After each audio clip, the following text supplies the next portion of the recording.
Hello, this is Esther from Cemantica. I'd like to show you how we can add information and lanes inside the Cemantica map. So here we go. We are on the Cemantica map.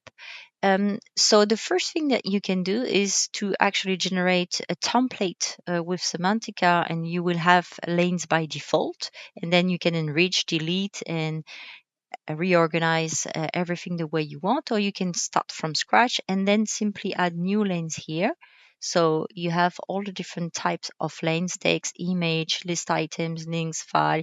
You can upload libraries, etc.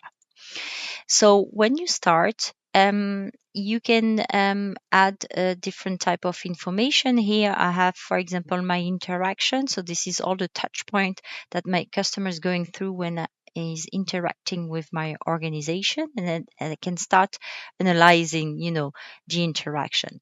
So I can color code also all my lanes. You see that all these lanes are in yellow because I think this is the analysis of the sentiment of my customer.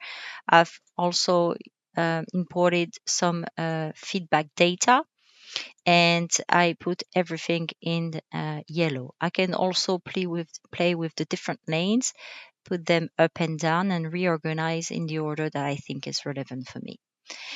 Another nice feature of Cemantica is to be able to have a visibility lane that I can draw here, and then decide that everything that's above is visible to the customer, everything that's below is more like the service blueprint type of element.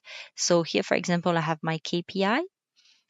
So I can have the KPI per stage of the journey, and then I can have a list of internal processes. I can upload libraries of department here, etc. Again, I can move things up and down, and I can color code all the different lanes.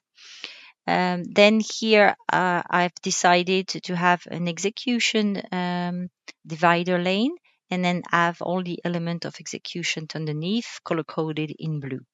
So I have my opportunities, I have my solution, etc. So you see, pretty easy. Again, you just have to add lanes here, or you can delete as you wish. And then the last step also, if you want to export the data, pretty easy. You go here, hit export, and then you can pick and choose the lane that you think are relevant, to be exported into a PDF, Excel, or an image. And then you can export. All right, so you see, very simple to work with the Cemantica map. If you would like to have more information, you can go on our website, cemantica.com, or contact us at info@cemantica.com. Thank you. Have a great day. Bye bye.